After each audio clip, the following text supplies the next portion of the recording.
창세기 45장 5절 이 한 절의 말씀을 가지고 우리 인생의 참 이정표, 그런 제목으로 하나님의 말씀이 나누겠습니다. 우리가 운전을 하는 분 잘 알 겁니다.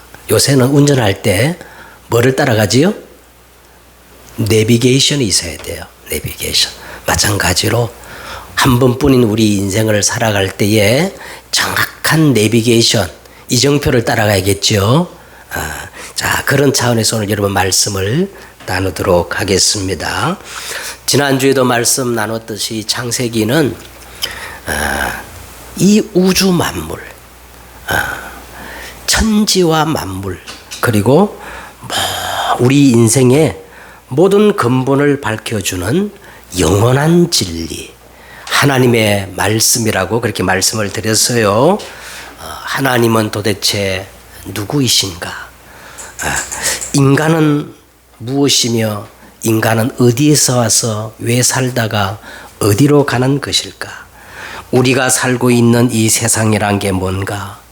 우리 인생의 근본 문제는 무엇인가? 이 문제를 해결하지 못하면 인간의 실존은 어떤 상태인가? 그리고 정말 중요한 거, 구원의 길은 어디에 있는가? 더 나아가서 교회란 무엇이며 가정이란 뭔가? 그 근본을 다 밝혀주는 성경이 무슨 성경이라고요? 창세기야, 창세기. 그래서 이 창세기를 모르면 인간이 인간 될 수 없어요. 여러분, 창세기를 모르면 인간이 마치 저 짐승순과 같이 되는 겁니다. 그래서 창세기를 모르면 반드시 어느 순간에 영적 문제에 사로잡혀요. 이 영적 문제를 갖다 주는 놈이 누구지요? 창세기를 모르면 그렇다니까요. 창세기를 모르면 근본을 놓치기 때문에 어느 순간에 가면 사단의 운명에 꽉 장악돼 가지고 그때부터 정신 문제 오게 되고 삶이 무너지고 자녀 문제가 오고 내세 문제가 오고 오만 가지 문제가 다 일어나는 것입니다. 그러므로 이 창세기를 우리가 바르게 알면 어떤 역사가 일어나느냐? 이 창세기를 알면 알수록 여러분 진짜 그래요.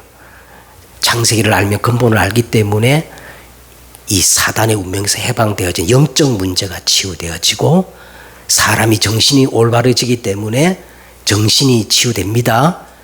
삶의 규모가 생기고 근본이 회복되어지는 이런 역사가 일어나게 되는 겁니다.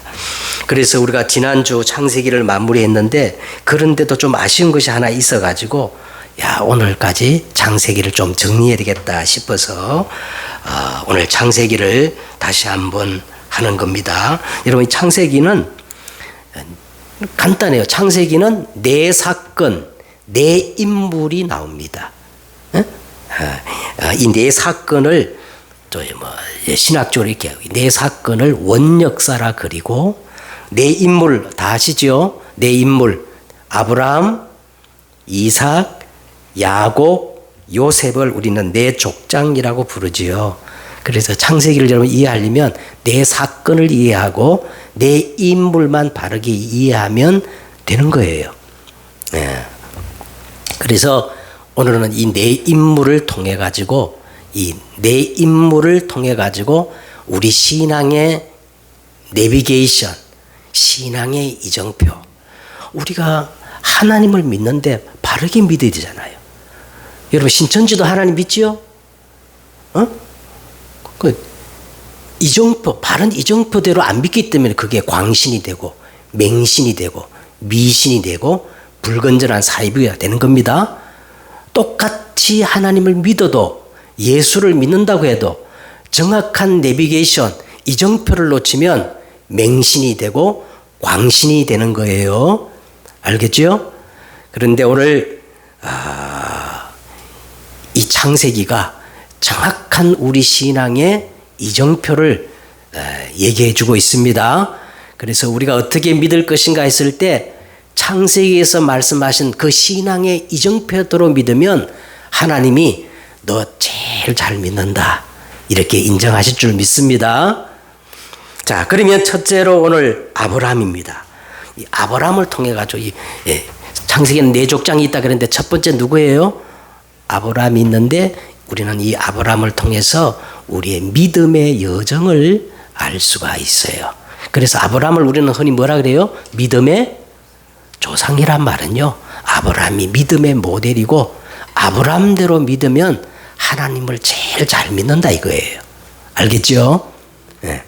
그래서 자, 아브라함이 언제든 창세기 12장 1절에 이제 아브라함 하나님 여호와 하나님이 아브라함을 찾아오셨어요. 그때 아브라함이 어디 있느냐면 갈대아 우르에서 그냥 우상 숭배하며 그렇게 살고 있었는데 하나님이 아브라함을 찾아오셨어. 아브라함이 하나님을 찾아간 게 아니라 하나님 누굴 찾아오셨어요? 아브라함을 찾아오셔가지고 아브라함아, 너는 내 고향 친척 아버지 집을 떠나 내가 지시할 땅으로 가라. 여러분 같으면 떠납니까? 잘 살고 있는데 나이가 75세 되도록 잘 살고 있는데 어느 날 듣도 못한 미지의 신이 나타나가지고 아브라함아, 너는 내 본토 친척 아버지 집을 떠나 내가 지시할 땅으로 가라면 여러분 떠나겠어요? 그 지시할 땅이 어디냐? 창세기 3장 15절 여자의 후손 예수 그리스도가 오실 땅이라는 거예요. 그래서요, 요한복음 8장 56절에 보니까 예수님이 이렇게 말했어요. 아브라함도 나의 때를 보고 기뻐하고 구원을 받았다는 거예요. 예수님이 그랬어요. 그래서 아브라함이 대단한 거는 이 하나님의 말씀을 쫓아 모든 것을 내려놓고 떠났다는 거예요. 그래서 여러분, 믿음의 시작은 떠나는 겁니다. 안 떠나고 그냥 교회만 다니면 안 돼요. 내가 그동안 살아왔던 그걸 다 내려놓고 뭐를 붙잡고 떠나야 된다고요? 그냥 무조건 떠나면 아니고 아브라함은 여호와의 말씀을 쫓아갔고 그랬어요. 그래서 믿음의 시작은 말씀을 붙잡고 떠나는 데서부터 시작됩니다. 두 번째는 이 아브라함이 이제 창세기 13장에 보면은 아브라함이 사실 이게 우리가 떠난다고 말은 좋지 다 떠날 수 없잖아요. 교회를 다니지만 여전히 이해 체질이 있고 안 그래요? 아브라함도 그랬어요. 떠나긴 떠났지만은 하나님이 말씀하는 가나안 땅에 와 보니까 기근이 드는 거야. 그래서 이렇게 굶어 죽겠다 싶어가지고 어디까지 내려가지요? 애국까지 내려가가지고 자기 마누라를 누이라고 막 속이고, 그런데도 하나님이 아브라함을 축복하잖아요. 그래서 아브라함이 가나안 땅에 다시 올라와가지고 깨달았어요. 그래서 어떻게 결단하느냐? 롯을 그 창세기 13장 14절에 보니까 롯이 아브라함을 떠난 후에, 아브라함이 끝까지 떠나지 못했던 게 있는데 자기 롯, 조카 롯을 끝까지 데려다니겠어. 왜냐하면 아브라함이 나이 많은데 혹시 내가 자식이 없어 죽으면 이 조카라도 대를 잇게 하려고, 그래 롯을 끝까지 데리고 다녔습니다. 근데 아브라함이 애국까지 내려가가지고 깨달았어요. 야, 하나님이 정말 살아계시구나. 그래서 자기 마지막 불신앙을 그 롯에게 모든 걸 양보하고, 네가 자면 내가 오하고 네가 오면 내가 잘, 다 양보하고, 아브라함은 어떻게 했어요? 마물의 상수리 저 산지에 들어가가지고 여호와를 위하여 본격적으로 뭘 했다? 예배를 드린 거예요. 그래서 여러분, 우리가 하나님을 믿는다고 했을 때 예배 드리는 것을 말하는 겁니다. 주일 성수 안 하는 사람은 제가 볼 때는 하나님 안 믿는 거예요. 예배가 곧 믿음입니다. 알겠죠? 그래서 우리가 믿는다고 했을 때 예배가 곧 믿음이에요. 아브라함이 그걸 이제 본격적으로 했다는 거예요. 그러면서 이제 창세기 14장에 이제 올라가 보면은, 하나님이 아브라함이 복을 주어가지고 가병만 318명. 근데 소문에 들어보니까 조카 롯이 연합군의 전쟁에 휘말려가지고 포로가 됐다네. 그래 아브라함이 달려가서 가병 18명을 가지고 달려가서 조카 롯을 구하고 돌아오는데 멜기세덱이라는 제사장을 만났어요. 그 멜기세덱 제사장이 사실 그리스도를 예표하는데 이 멜기세덱 제사장이 아브라함을 축복하지 않습니까?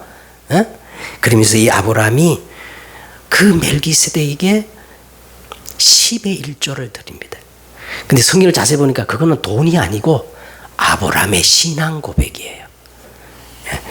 하나님, 돈이 이 땅에 최고 중요하지만 내가 믿는 하나님은 이 돈보다 더 소중한 분입니다. 그런 의미입니다. 그러니까 올바른 믿음은 하나님에 대한 올바른 신앙 고백을 드리는 거예요. 알겠죠? 그게 믿음입니다. 그리고서 창세기 15장에 가가지고는 이제 그래도 또 아브라함이 불신앙에 빠져. 왜? 자식. 내 나이가 지금 이렇게 나이 많은데 어떻게 할까? 염려하고 있는데 하나님이 아브라함을 찾아오셔가지고 아브라함아, 나는 너의 방패요. 내가 너의 지극히 큰 상급이야. 아브라함을 데리고 밖으로 나가 뭐를 보게 만들어요? 별을 쳐다보게 만들며 아브라함아, 네 자손이 이와 같을 거야. 염려하지 마. 그런데 아브라함이 여기서요, 굉장히 중요한 말을 합니다. 어떤 말을 하냐면 아브라함이 여호와를 믿으니 여호와께서 이를 의로 여기시고. 아브라함이 막 환경을 보고 불신앙했지만 하나님이 나타나 말씀하시면 무조건 아멘. 아브라함이 여호와를 믿으니 여호와께서 이를 아브라함의 의로 여기셨다. 아브라함이 막 발붙이고 열심히 하고 노력하고 그걸 의로 여긴 게 아니고 뭐를 의로 여겼다는 거예요? 아브라함이 하나님을 약속을 믿으니 그걸 하나님이 최고의 의로 여기셨다는 거예요. 이게 이신칭의라 그러는 거예요. 예? 예. 오직 의인은 믿음으로 말미암아 살리라. 예. 바울이 그렇게 말했어요. 로마서를 쓴 겁니다. 이 말씀을 딱 붙잡고 종교 개혁을 일으킨 사람이 1517년 된 마틴 루터라는 사람이에요. 오직 의인은 뭐로 살리라? 믿음으로 산다. 오직 의인은 행함으로 구원받고 의롭게 되는 게 아니라 믿음으로 의롭다 된다. 예. 아브라함이 이 믿음의 시작입니다. 예? 그 믿음을 회복하는. 그러면서 창세기 27장에 보니까 아브라함이 99세 때, 몇 세 때에? 99세 때란 말은 이게 상징적인 거예요. 인간의 힘은 이제 아무 소용이 없구나. 그 한계를 느낄 때, 그 타임에 하나님이 아브라함에 찾아오셔가지고, 아브라함을 찾아오셨습니다. 그래서 뭐라 그럽니까? 여호와께서 아브라함에게 나타나 그에게 이르시되 나는 전능한 하나님이라. 너는 내 앞에 행하여 완전하라 하면서요. 아브라함과 그 아내 사라의 이름을 바꿔주지요. 열국의 아비, 열국의 어미라는 이름을 바꿔주고 그 다음에 영원한 언약의 표정으로 몸에다 뭘 행하게 해요? 할례를 행하게 해요. 이름을 바꿔줘. 할례를 다 행하게 해요. 응? 그래서 아브라함이 그대로 다 순종합니다. 이 말은 뭐냐면 말씀이 우리 안에 이제 완전 각인, 뿌리, 체질되게 해야 돼. 알겠죠? 응? 말씀을 어떻게 해요? 우리 마음에 새겨가지고 각인, 뿌리, 체질되어야 우리 근본이 바뀌고 운명이 바뀌고 그렇게 바뀌는 겁니다. 응? 다 그렇게 하니까 드디어 이제 창세기 21장 1절에 딱 보면 이런 말씀 나옵니다. 여호와께서 말씀하신 대로 사라를 돌보셨고 여호와께서 말씀하신 대로 사라에게 행하셨으므로 사라가 임신하여 하나님의 말씀하신 시기가 되어 노년의 아브라함에게 누굴 낳게 했어요? 아들 이삭을 낳게 했는데 그 이삭의 뜻이 뭐냐? 기쁨이라는 거예요. 웃게 하셨다는 거예요. 할렐루야. 말씀을 우리가 언약으로 붙잡으면 반드시 성취됩니다. 성취가 되어져요. 그래서 아브라함이 이 과정을 다 겪고 드디어 창세기 22장에 완전 복음의 사람이 됩니다. 창세기 22장에 보니까 뭐라 그래요? 그 일 후에 하나님의 아브라함을 시험하시려고 뭐 하시려고? 시험하시려고 그를 부르심에 아브라함이요 이렇게 대답합니다. 내가 여기 있나이다. 이 말은요, 하나님 이제는 어떤 말씀도 다 하십시오. 내가 어떤 말씀이든 하나님 내가 다 순종하겠습니다. 이 자세예요. 에? 그래서 22장에 보니까 아브라함이 두 번이나 내가 여기 있나이다. 내가 여기 있나이다. 그런데 하나님이 아브라함을 약을 올리셔. 네 아들, 네 독자, 네 사랑하는 네 하나밖에 없는 아들을 어떻게 드리라?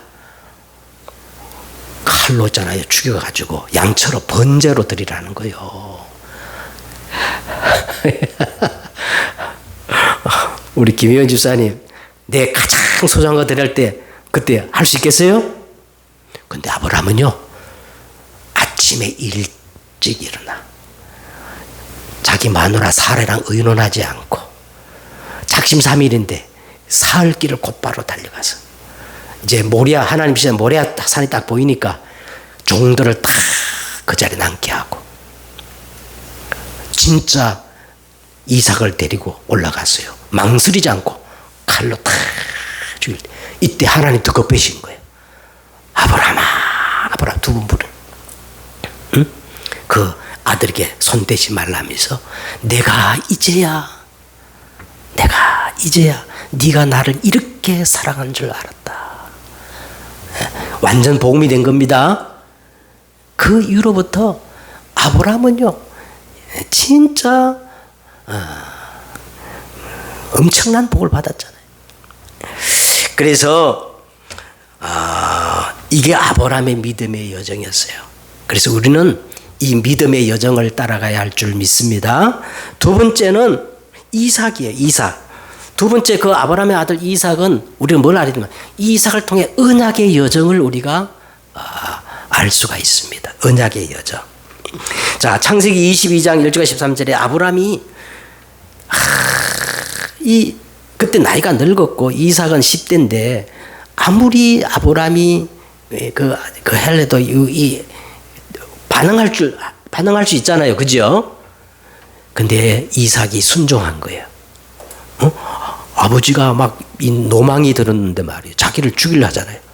그러면 막 반항을 하고 막 그걸 제지할 수 있는데 이삭이 그걸 다 순종한 거예요. 그런데 놀란 일이 벌어졌지요. 하나님이 아브라함아 하면서 이삭 대신에 뭐를 준비했어요? 수양을 준비한 거예요. 그러니까 이삭은 어릴 때부터 복음을 깨닫는, 그냥 복음을 깨닫는 게, 들어서 복음을 깨닫는 게 아니라 자기 생명을 담보로 이 수양의 비밀, 그리스도의 비밀을 깨달았으니까 수양만 보면은 이삭이 뭘 생각했어요? 어릴 때 트라우마가 생각나는 거야. 저 양이 안 했으면 내가 죽었을 텐데. 그렇겠지요? 어릴 때부터 아주 깨끗하게 막 그냥 이 복음이 각인뿔이 체일된 거야. 그래가지고 이 성경에 보면 이 이삭은 늘 기도의 사람이, 창세기 24장에 보면요, 늘 기도의 사람, 묵상의 사람, 덜에 나가서 기도하는 사람입니다. 그래가지고 24장에 보면 이 기도의 배경 속에 엘리에셀이라는 늙은 종이 이삭의 신부감을 구하러 가는데 그 자세히 보세요. 이 엘리에셀이요, 정확히 오늘의 말씀, 오늘의 기도, 오늘의 전도, 사모노를 가지고 누구 인도 받아요? 완벽하게 성령의 인도를 받아가지고 이삭의 신부감을 데리고 탁 돌아오는데 그때도 이삭이 덜해서 계속 묵상하고 있는 거야. 할렐루야. 그러니까 이 이삭을 통해서 우리가 복음의 여정, 언약의 여정을 알고 있는데 이삭을 통해서 우리가 뭐를 알 수 있느냐 하면 한 가지 속에 모든 것들이 다 들어있다는 거예요. 성경이 그랬죠. 너희는 먼저 그의 나라와 그 의를 구하라. 그리하면 이 모든 것을 너희에게 어떻게 해요? 더하여 주겠잖아요. 이게 이삭을 보세요. 이삭은 한 가지 비밀, 수양의 비밀을 그거 깨닫고 그걸 진짜 누리니까 이삭이 어떤 복을 왔느냐. 자, 26장에 보면요. 이러면 이삭이 그 땅에서 농사함에 한 해에 100배의 축복을 받았다는 거예요. 한 해 농사를 짓는데 100배의 축복. 근데 원래 이삭은 목축업자입니다. 그죠? 근데 농사를 지었는데 몇 배의 축복? 하나의 100배의 축복. 여호와께서 복을 주심으로 그 사람이 창대하고 왕성하여 마침내 거부가 되어 양과 소가 떼를 이루고 종이 심이 많으므로 블레셋 사람들이 막 시기할 정도로. 그래서 막 가는 데마다 이삭을 이렇게 막 괴롭힙니다. 그런데요, 이삭이 종들이 골짜기를 파니까 셈에 뭐를 얻었다? 근원을 얻은 거예요. 가는 데마다 셈을 파니까 셈의 근원을 얻는 거예요. 그래서 이삭이 다 양보하고 또 다른 우물을 봤더니 블레셋 사람들이 이제 포기해버린 거야. 아무리 쫓아가가지고 그 우물을 메꿔도 가는 데마다 셈의 근원을 파니까. 그러니까 포기하니까 그 이름을 이제는 다툼이 없어지고 그 이름을 뭐라 했냐? 르봇이라 했다. 르봇의 축복을 주었다. 그래서 그 르봇이 뜻이 뭐냐면 하나님이 우리를 더 넓은 지경으로 인도해서 번성케 했다는 거예요. 예. 그렇죠? 이삭이 한 해 농사를 짓는데 몇 배의 축복? 100배의 축복. 셈의 근원을 얻고 그 사람이 마침내 왕성하고 창대하여 거부가 되고 마지막 무슨 축복? 르봇의 축복을 누렸던 겁니다. 그래서 오늘 우리가 이삭을 통해서 뭘 아느냐? 이 한 가지 속에 모든 것들이 다 들어있구나. 알겠죠? 그 다음에 세 번째는 야곱이에요. 야곱을 통해서 우리는 뭘 알 수 있느냐 하면 치유의 여정, 성화의 여정을 우리는 알 수가 있습니다. 야곱은 여러분 보세요. 야곱 이름 자체가 태생적으로 태어날 때부터 남의 발꿈치를 잡고 태어난 사람이에요. 이 말이 뭐냐면 야곱은 태어날 때부터 영적 문제가 심각한 거예요. 여러분 태어날 때부터 영적 문제 심각한 사람 있어요 없어요? 있어요. 야곱은 태어날 때부터 많은 결함을 갖고 태어난 사람이에요. 그런데 창세기를 보면 내용면에서요 야곱의 이야기가 제일 많아요. 왜냐? 야곱은 우리를 상징하기 때문에. 그런데 야곱이 마지막 어떻게 변했느냐? 어떻게 변했어요?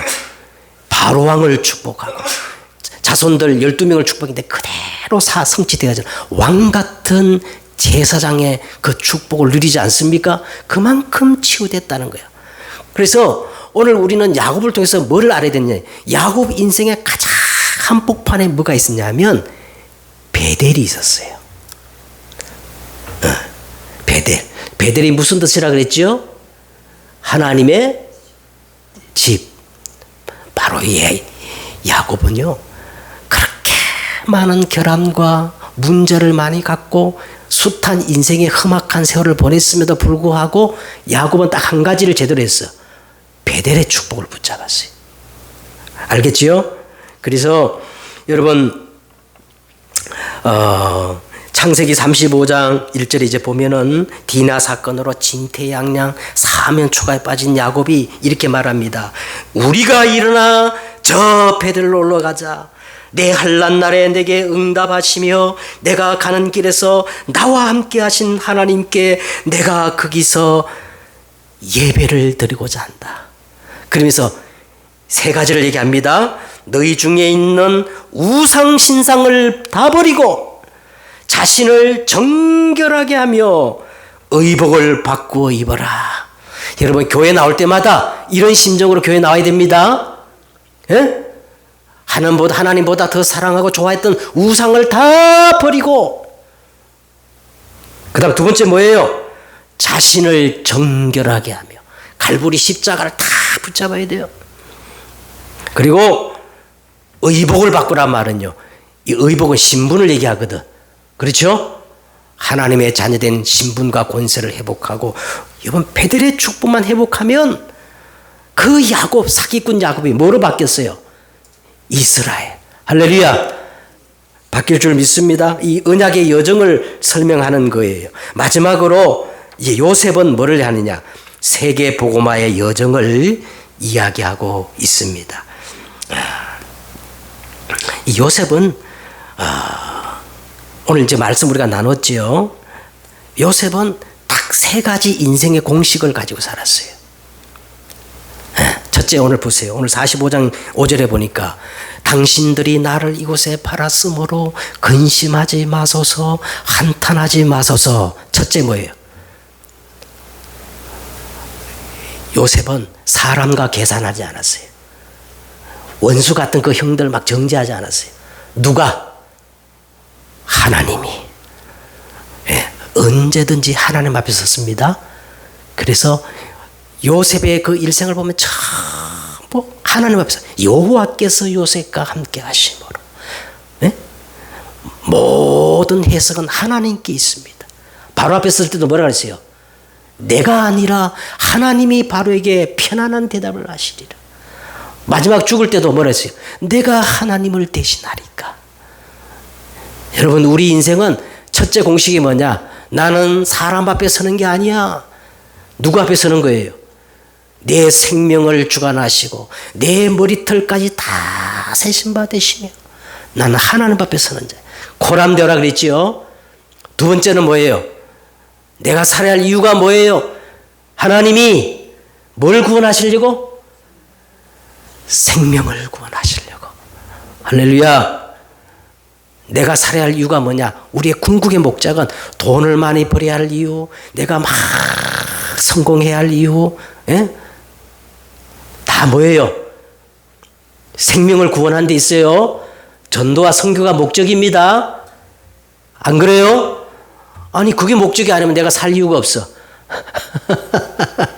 우리 난국에서 권사님도 하나님이 그 목적이기 때문에 지금도 건강 주시고 오늘도 호흡을 주시는 겁니다. 그 목적이 없다면 오늘 또 하나님 불러가시겠죠. 그래서 제 인생의 두 번째 공식이 뭐냐? 생명을 구원하시려고.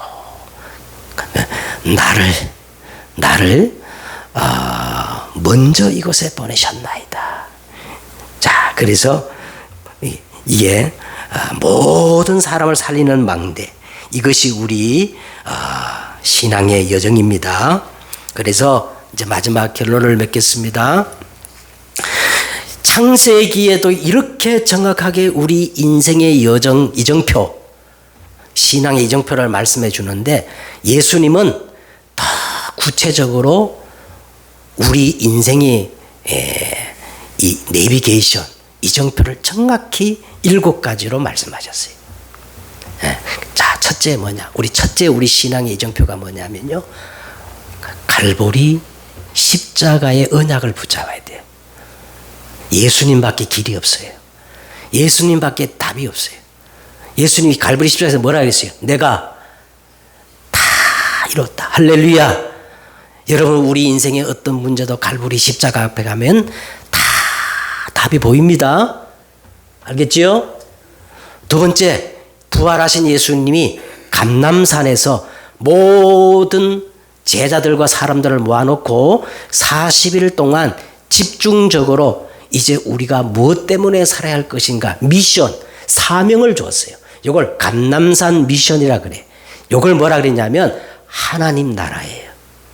먼저 우리의 사명이 뭐냐? 내 안에 하나님의 나라가 임해야 되고, 내가 사는 현장에 하나님의 나라가 실현돼야 돼. 이게 전도와 선교예요. 그리고 내 과거 인생 속에 하나님의 나라의 배경이 성취가 되어야 되는 거예요. 이게 우리의 미션입니다. 그 다음에 세 번째, 우리 인생의 이정표가 뭐냐? 마가 다락방의 체험을 해야 됩니다. 마가 다락방의 체험. 오순절 날이 이미 이름에 그들이 다 같이 한 곳에 모였더니 누가 임했어요? 성령이 임했어요. 이 체험을 해야 됩니다. 이거 체험 안 하면요, 여러분 기름이 없는 거요. 알겠죠? 네 번째 우리 인생의 이정표가 뭐냐 하면, 이 체험을 가지고 진정한 새로운 시작을 해야 돼. 이걸 안디옥 교회의 시작이라 그래. 하나님이 예루살렘 교회, 마가 다락방 교회를 다 흩어버렸어요. 핍박을 통해 가지고. 왜? 새롭게 시작하라고. 다시 시작하라고. 그래서 모인 교회가 사도행전 11장에 어떤 교회예요? 안디옥 교회가 다시 시작해가지고 그때부터 세계 복음화를 한 거예요. 바울을 선교사로 보내가지고 그 바울이 전한 복음이 지금 어디까지 왔어요? 우리 새생명교회까지 왔습니다. 그래서 안디옥 교회 이 새로운 시작을 해야 돼. 그래서 바울이 이제 안디옥 교회 파송을 받아가지고 가장 처음 이 아시아로 갔어요. 아시아로 가는데 바울이 그냥 간 게 아니라 사도행전 13장에 보니까 성령이 이르시되 성령의 보내심을 받아 성령이 충만하여 성령의 말하게 하심을 따라 오직 이 성령의 정확한 인도받기 위해서 금식하고 기도한 거예요. 우리가 이 체험을 해야 됩니다. 말씀을 따라가야 돼요. 그래서 이 아시아의 이 성령의 정확한 인도를 받아야 돼. 근데 성령의 인도를 받으면 아시아에서 복음을 잘 전하고 있는데 어느 날 갑자기요 성령이 아시아에 말씀을 전하지 못하게 해요. 그래서 바울이 이게 웬일이냐고 막 열심히 하는데 막 부흥되거든요. 열심히 하는데 예수의 영이 허락지 아니한지라. 그래서 바울이 자기의 것을 다 내놓고 무시아를 지나 드로아에 가가지고 밤에 기도하는데 한상 중에 저 유럽 사람 마게도냐 유럽 사람이 막 급히 손짓하면서 우리를 도우라는 거예요. 그래서 바울이 자기의 모든 걸 갖고 인생의 중요한 전환점을 하는 거예요. 아시아 전도를 내려놓고 그 다음에 본격적으로 유럽으로 가서 복음을 전합니다. 어떤 목사님이 그래요. 만약 그때 바울이 계속 아시아로 복음 전했으면 아마 우리나라 삼국시대 때 복음을 받았을 것인데 그렇게 말하는 사람이 있는데 근데 이 바울이 인생의 이 전환점을 그래 마찬가지로 우리 세 번째는 세 번째가 아니라 몇 번째 여섯 번째로 마게도냐의 인생의 전환점 이게 우리 인생의 이정표입니다. 그래서 이 바울이요 마게도냐로 전도로 가가지고 이제 에베소에서 거점을 가지고 복음을 전하는데 에베소에서 막 하나님의 놀라운 역사를 두란노 운동을 일으켜요. 그때 바울이 이렇게 고백합니다. 이게 끝이 아니다. 내가 로마도 보아야 하리라. 로마에서도 증거하여야 하리라. 내가 저 가이사 앞에 서야 하리라. 이 고백을 하거든요. 그게 뭐냐? 세계 복음화예요. 우리는 항상 우리는 세계 복음화 놓고 기도해야 할 줄 믿습니다. 그래서 예수님이 우리에게 가르쳐 주신 7가지 이정표가 있는데 첫째는 갈보리 언약, 갈보리산 언약, 감람산의 미션, 마가 다락방의 체험, 그 다음에 안디옥의 새로운 시작, 아시아의 완벽한 성령의 인도, 마게도냐의 인생의 전환점, 마지막으로 내가 뭐도 보아야 하리라? 로마도 보아야 하리라. 우리 권사님이 기도 잘하고 있어요. 아니 우리 같은 이런 교회가 무슨 아니에요. 예수님이 우리에게 이정표를 준 거기 때문에 하나님 세계 복음화가 다 되는 날 예수님이 오신다 그랬죠. 이 천국 복음이 모든 민족에게 증거되어야 하리라. 그제야 끝이 오리라. 막 날짜 정해놓고 막 언제 예수님 그거 다 가짜요. 알겠죠? 한 주간 동안 이 신앙의 이정표를 묵상하고 성령 인도 받는 여러분 되시기를 주 예수 이름으로 축복드립니다. 하나님 감사합니다. 창세기를 통하여서 우리 신앙의 정확한 내비게이션 이정표의 말씀을 받았습니다. 오늘 우리가 향방 없는 믿음이 아니라 정확한 하나님이 정해놓은 이정표를 따라 성령 인도받는 그런 믿음이 되어지게 하옵소서. 주 예수 그리스도의 이름으로 기도드렸사옵나이다.